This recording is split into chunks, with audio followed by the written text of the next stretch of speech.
ABC news નજર કરી આજના મહત્વના સમાચારો પર।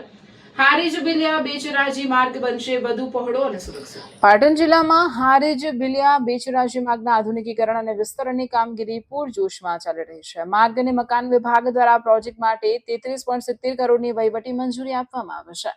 પ્રોજેક્ટ હેઠળ કિલોમીટર 200 થી 14 સુધીના કુલ 11.800 કિલોમીટર માર્ગને 7 મીટરમાંથી 10 મીટર પહોળો કરવામાં આવશે।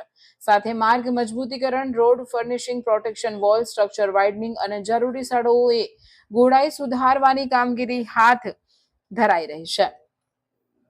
હાલ સમગ્ર માર્ગ પર WMM કામગીરી પ્રગતિમાં છે। તારીખ 25 ફેબ્રુઆરી 2026ના રોજ કામનો વર્ક ઓર્ડર અપાયો હતો અને પ્રોજેક્ટ 24 ફેબ્રુઆરી 2027 સુધીમાં પૂર્ણ કરવાનો લક્ષ્યાંક છે। માર્ગનું કામ પૂર્ણ થયા બાદ હારીજ બિલિયા બેચરાજી સહિત આસપાસના વિસ્તારોના લોકોને વધુ સુરક્ષિત અને સુવિધાજનક માર્ગ વ્યવસ્થા મળશે। માર્ગ પહોળો અને મજબૂત બનતા વાહન વ્યવહાર સરળ બનશે, અકસ્માતોની સંભાવના ઘટશે તેમજ મુસાફરીના સમય અને ઇંધણમાં બચત થશે। સાથે જ માર્ગ સુવિધામાં સુધારાથી વેપાર વાણિજ્યને વેગ મળશે અને ગ્રામ્ય શહેરી વિસ્તારોનું જોડાણ વધુ મજબૂત બનશે।